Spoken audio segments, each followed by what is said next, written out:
மத்தேயு 4ஆம் அதிகாரம் 15ஆம் வசனத்தை வாசியுங்கள். இருளில் இருக்கும் ஜனங்கள் பெரிய வெளிச்சத்தை கண்டார்கள்.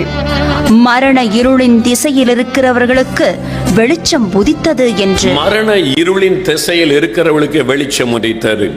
மரண இருள், சிலருடைய வாழ்க்கையில மரண இருள் காணப்படுகிறது. 23ஆம் சங்கீதம் 4ஆம் வசனத்துல, நான் மரண இருளின் பள்ளத்தாக்கிலே நடந்தாலும் பொல்லாப்பருக்கு பயப்படேன், தேவரீர் என்னோட கூட இருக்கிறேன். அவர் சொல்றார், நான் மரண இருளின் பள்ளத்தாக்கில் நடக்கிறேன், ஆனா நான் பயப்பட மாட்டேன். என்றால் மரணத்திற்கு அதிகாரியானவன் பிசாசு.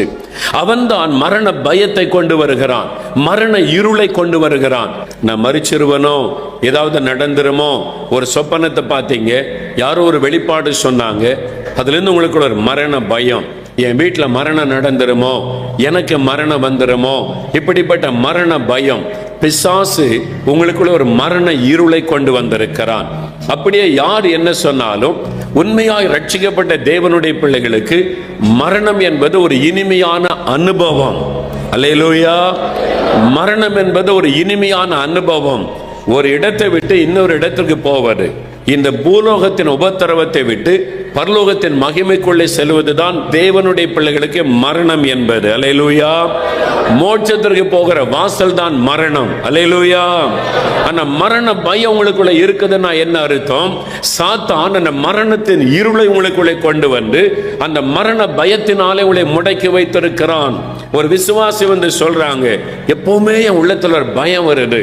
எப்பவுமே ரட்சிக்கப்பட்டவங்க, அபிஷேகம் பெற்றவங்க, கர்த்தரோடு கூட நல்ல அனுபவத்தில் இருக்கிறவங்க சொல்றாங்க, எப்பவுமே எனக்குள்ள ஒரு மரண பயம் வருது. மரிச்சிருவனோ, செத்துருவனோ, எனக்கு ஏதாவது நடந்துருமோன்னு சொல்லி அவங்க ரட்சிக்கப்பட்ட அந்த அனுபவத்தில் இருந்தாலும் ஒரு பகுதியில் அந்த போராட்டம் இருக்கிறது. அப்ப அந்த மரண ஆவி, அந்த மரண போராட்டத்தை கொண்டு வருகிற இருளின் வல்லமையில் இருந்து அவங்களுக்கு விடுதலை இல்லை. ரட்சிப்பின் சந்தோஷம் இருக்குது, ஆனா இந்த மரண பயம் ஒரு பக்கம் அவளை வாட்டி கொண்டே இருக்கிறது. அதோடைய ஜெபத்தை தடுக்கிறது, ஆவிக்குரிய வாழ்க்கையில வளர முடியாதபடி கெடுக்கிறது. இது சாத்தானுடைய தந்திரம் என்பதே அநேகருக்கு தெரிவது இல்லை. எபிரேயர் 2ஆம் அதிகாரம் 15ஆம் வசனம் சொல்லுகிறது, மரண பயத்தினால் அடிமைப்பட்டவளை விடுதலையாக்க இயேசு உலகத்தில் வந்தார்.